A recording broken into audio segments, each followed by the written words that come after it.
Despite everything, 2021 wound up being an amazing year for video games. For me especially, it was truly wonderful.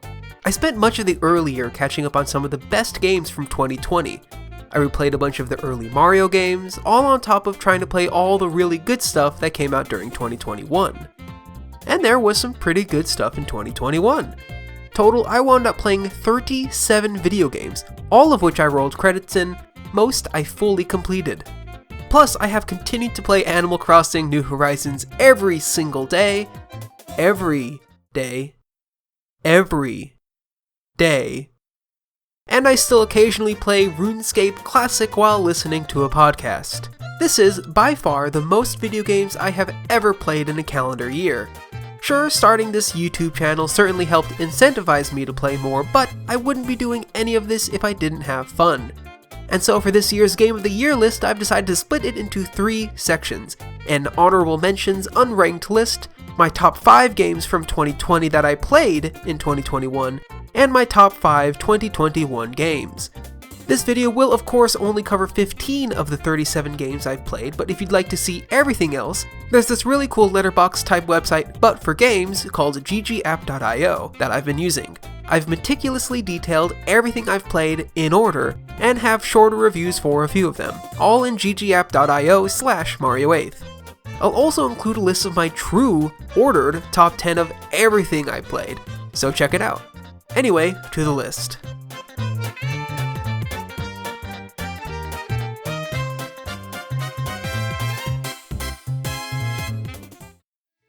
So to start out, honorable mentions. Outer Wilds was my favorite game I played in 2020, and one of my most favorite games of all time. When the DLC was surprise announced earlier in the year, I could not have been more excited. I dropped everything to play it when it released. Which is to say, if I was considering DLC in the top games list, Outer Wilds would have taken the top easily.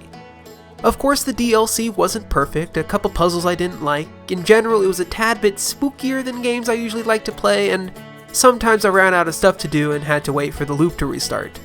But also it's Outer Wilds, and the DLC still manages to pull some huge punches that you cannot get anywhere else. Play Outer Wilds game of all time. Return of the Obra Dinn was the first game I played in 2020, and I instantly fell in love. Who knew walking around an old boat and solving murder mysteries could be so fun? All the people who played it when it came out in 2018 probably did. If I had played less games this year, or I had played this closer to 2018, it would have easily snagged a spot on my list. But I got to it late, so I can only mention how good it is at the top of this video. And it is really good. Great art style and sound design too. Overall, an amazing package. Mario 3D World plus Bowser's Fury is disqualified for similar reasons as Outer Wilds. I played the original game back on the Wii U and loved it then. It remains one of the best 3D Mario games. And Bowser's Fury really feels more like a DLC than a full release. As far as DLC goes, it is really amazing though. The open traversal was really fun to play around with, and all the levels were of course top tier. The only thing dragging it down were the actual Bowser Fury sections, which dragged on towards the end, and the fact that it is running on the 3D World engine. Holding B to run while also trying to move the camera didn't work with the more open levels. It would have felt much better in the Odyssey engine, but I get how they got there. They're not re-releasing Odyssey, they're releasing 3D World. Still really fun though, turns out I like Mario games. Another game I'd like to once again recommend is Aerial Knight's Never Yield. It's not the best game ever, but it's a really important one. It's not every day that a sole black creator is featured by Nintendo, but I want it to be. Please support this game and every other minority-led indie game. Plus it helps the soundtrack slaps. And snagging my last honorable mention is the tight first-person shooter but with a boomerang, Boomerang X. The game launched to minimal fanfare except for a few people who really loved it. The game is in line with traditional PC shooters like Doom or Quake, a genre I am largely unfamiliar with. But Boomerang X is super fun. Over the course of 3 hours I was able to master throwing this boomerang knife, pulling myself towards it, slinging myself into the air, and flying around slaughtering dark shadowy enemies until I unlocked the next battle arena. It's pretty challenging, especially the final boss, but I had a really great afternoon with it. Anyway, that's it for my honorable mentions. It is an honor just to be mentioned. Now, on to my favorite 2020 games that I played in 2021.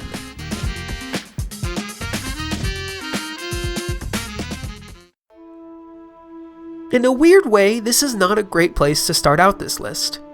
I had a lot of fun with the Pathless, but that's it. In a list of other games that made a deep impact on me in one way or another, the Pathless slides in by just being really fun to run around in. The game looks good, controls great when you're running, and most of the puzzles are really fun to solve. I also wrote much more about the game earlier in the year, so for my full thoughts, head on over there.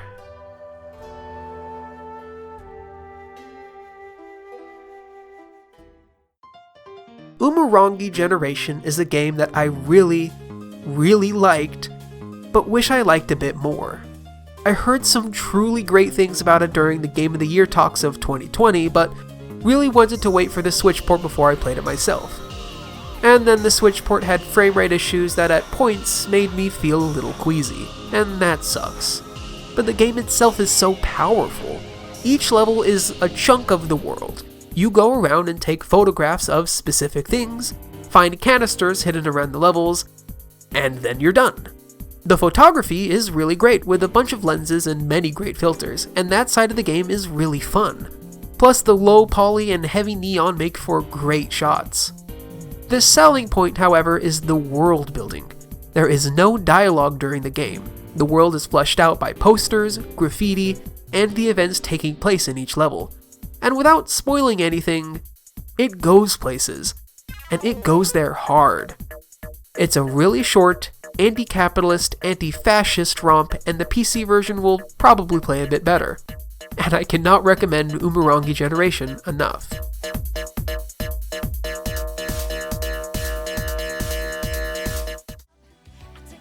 More than any other game on this list, Paradise Killer has probably stayed with me the most.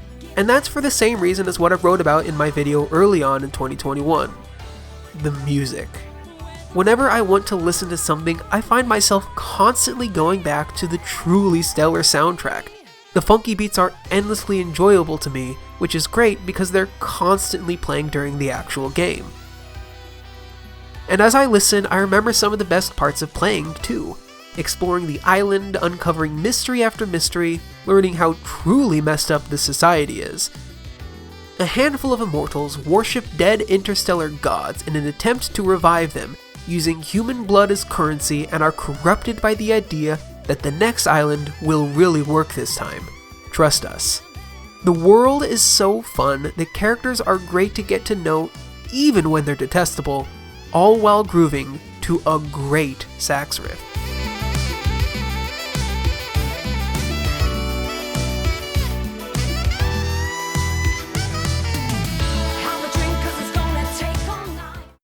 I had to look past a lot to really enjoy 13 Sentinels Aegis Rim.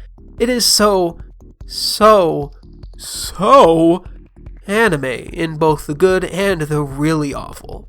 You have to look past the over-sexualization of teens, the goofy body proportion of some of the adults, and the fact that 15 kids have to get naked and fight with giant robots to fend off alien kaiju to save the day.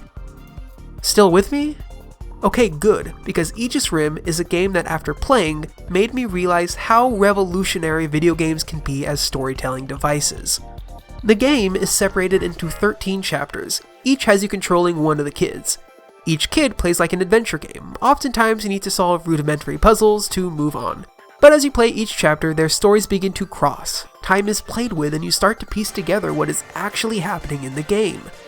There is time travel, mystery, intrigue, so many sketchy characters, it's not funny.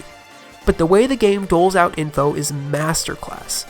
Since you can, for the most part, play any chapter in any order, every person will solve specific mysteries in their own way. There are many moments where previously sketchy characters wind up being the good guys, only to then have heel turns again. Every player will have their own unique experience of realizing the truly wild twists in the story, and I just think that is so incredibly neat. It also helps that the writing is really good. On the surface, Aegis Rim is a textbook giant robot anime type game, but just one level below is so much good characterization, fantastic world building, and a story that after roughly 30 hours of playing somehow makes sense, despite it being told non-chronologically and being super weird. Oh yeah, there's also a tower defense portion of the game. It's pretty fun. I didn't love it by any means. For the most part, I just played it when the story portion told me I had to. But I played it on easy, which made for really pretty robot vs kaiju battles, none of which ever took too long. Lastly, the game is also beautiful. Every piece is stunningly portrayed with wonderful lighting and great art. Sure, most of the assets are milked for everything they're worth, but they are all great to look at. Also, the soundtrack is really good. Not as good as Paradise Killers, but every piece is a bop. Even this one, which, well, just listen for a sec.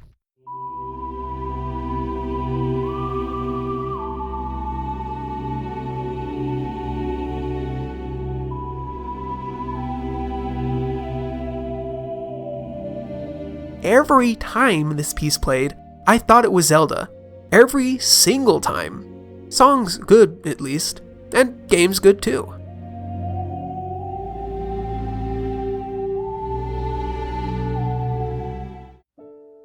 I have a lot to say about Spiritfarer.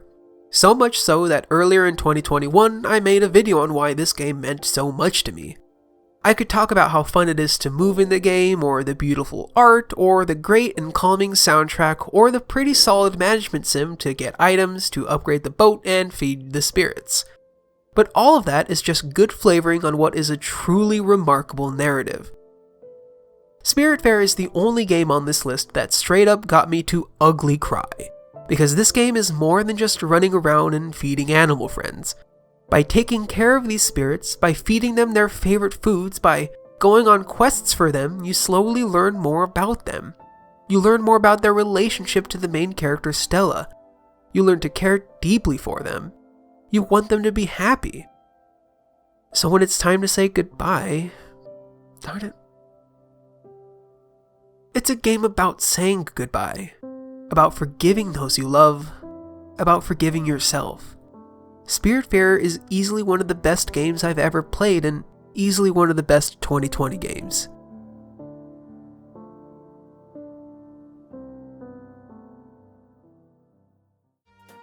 But we're not talking about the year of our Lord 2020 anymore. Now it's time to ponder back to the best gaming moments of 2021.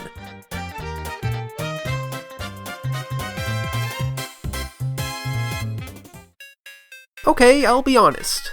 I was kinda disappointed by Undertale. At the point where I played it, the game was at peak hype and there was no world I wouldn't be let down. The game dragged until the latter third, the combat was missing something, at least it had great music throughout. Which is why when Deltarune Chapter 1 surprise released one fateful October, I was almost amazed at how much I loved it. The music, great.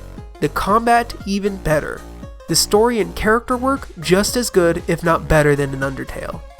Even such a short taste got me pumped for the full release within the decade. And then one day, Chapter 2 is just like, here. And the music is even better. And Lena Raine worked on it. I'd like to say I jumped right into it, but I was in the middle of Ghost of Tsushima and the aforementioned Outer Wilds DLC. But after doing my best to avoid spoilers through memes, I had an amazing time.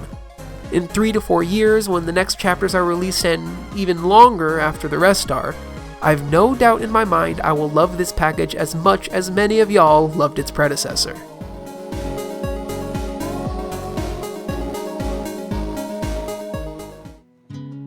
Last I spoke about Life is Strange was about a year ago when I made a list of my top 5 favorite games I played in 2020. In the year since, I still got a lot of feels thinking about how my playthrough of the second game ended. It was such a good culmination of how I wanted to play Sean, and getting an ending that was so bittersweet was so, well, bittersweet. Even writing this, tears are welling up. I don't believe I'll be thinking about True Colors the same way this time next year. Yeah, in a lot of ways, True Colors is a lot better than its predecessors. The writing is a step up, The game looks beautiful, the chapters are all well thought out, and the open exploration of this small mountain town works really well. I'm serious, there has never been a video game area I've wanted to live in more than Haven Springs, Colorado. In the end though, True Colors' main selling point is his characterization. Alex is such a good main character, and I absolutely loved being able to roleplay as her. There were numerous moments where I made what I knew to be the wrong decision because it's what I thought Alex would do, and watching her grow closer to her brother and the other folks of Haven Springs was a true joy. But looking back, Life is Strange 1 and 2 both had fairly strong interpersonal relationships, but they also allowed just a bit more interactivity of the narrative as a whole. Especially when I think back to 2. There are so many ways Sean's story could have ended, and I got one that was truly an embodiment of how I played him. In True Colors, I didn't get that. It has a truly great emotional climax, but it'll largely be the same climax for everyone who plays, the main difference being, again, Alex's relationships with those around her. The DLC has similar problems. Aside from being clearly less polished than the main game, in the end it was just a way to spend more time with Steph. Nothing really happens, you just learn more about her. But it was fun hanging out with everyone. I may not have liked it as much, but I still had a great time, and I'm excited to see where the series continues on from here.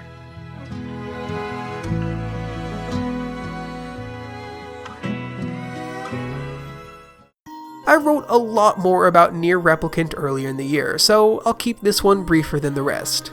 The game, as a game, is kinda not great. The combat is mostly boring, the side quests take too much time for too little reward, and are mostly just fetch quests.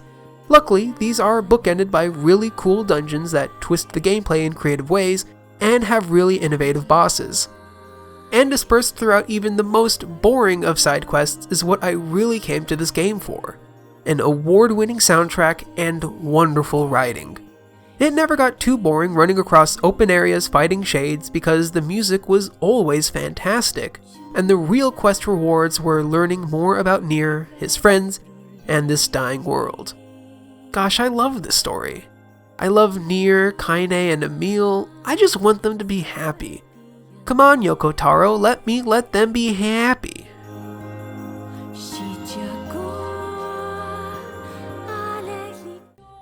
Yet another game I went more into detail earlier. The Forgotten City was my favorite time loop game that I got around to in 2021. The sense of exploration, the feeling that you are actually in this city, and being able to really seek out and discover the oftentimes amazing secrets and puzzles was great.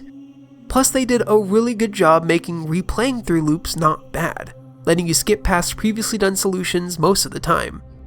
The story, especially at the end, didn't actually do much for me, but the gameplay was so tight, the game itself is short enough to never get annoying, and I just had such a real darn good time with it.